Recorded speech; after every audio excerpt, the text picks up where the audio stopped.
రాజశేఖర రెడ్డి వచ్చాక. దాన్ని ఈయన కొంచెం మళ్ళీ అవి పెంచుకుంటూ వచ్చారు. అట్లాంటి సర్వీసెస్ అవుతాయి.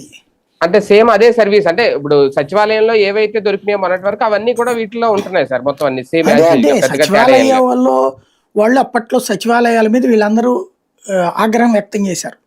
ఒక రకంగా జగన్ని వ్యతిరేకించి ఓట్లు వేసిన వాళ్ళల్లో ఈ మీ సేవ ఈ సేవా కేంద్రాల వాళ్ళు కూడా ఉన్నారు.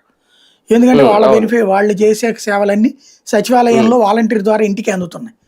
దాంతో తమకు ఉపాధి కోల్పోయింది. తమని కూడా ఆ వాలంటీర్లుగా కన్సిడర్ చేయండి, లేకపోతే ఆ సేవల అవుట్ సోర్సింగ్ మాకు అప్పచెప్పండి అని అడిగారు అప్పట్లో వాళ్ళు. ప్రభుత్వం అట్ట అప్పచెప్పల. కాబట్టి వాళ్ళని దేశించిన వాళ్ళలో వీళ్ళు కూడా ఉన్నారు. ఇప్పుడు అట్లాగే వాళ్ళకి మళ్ళీ ఉపాధి కల్పించడం ద్వారా ఇప్పుడు సచివాలయ ఉద్యోగులకు వచ్చేటప్పటికి వేరే వేరే ట్రాన్స్ఫర్లు ఇట్లాంటివి చేస్తారు.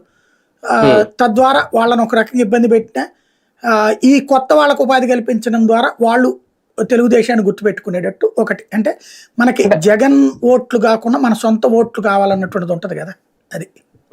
అంటే అప్పుడు సచివాలయాలతో పని ఉండదు కదా సార్, అన్ని ఇక్కడే ఉంటాయి. ఉద్యోగుల్ని తీలేరు కదా, పర్మనెంట్ చేశాడు కాబట్టి.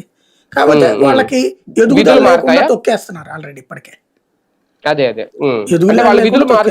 లేదు వాళ్ళని ఇప్పుడు పిచ్చగా వాడేస్తున్నారని పాపం. అప్పుడు జగన్ ఉన్నప్పుడు కంటే ఇప్పుడు మరింత. అప్పుడు ఏంటి, కొంచెం గౌరవాన్ని ఉండేది, ఇప్పుడు అవమానకరంగా ఉంది వాళ్ళని.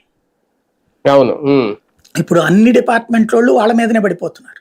ఎవరికాడు పని చేయట్లా. గవర్నమెంట్ డిపార్ట్మెంట్ లక్షల జీతాలు తీసుకునే వాళ్ళందరూ వీళ్ళని పట్టుకుని వాడేస్తున్నారు. డబ్బులు వచ్చే వాళ్ళు తీసుకుంటున్నారు.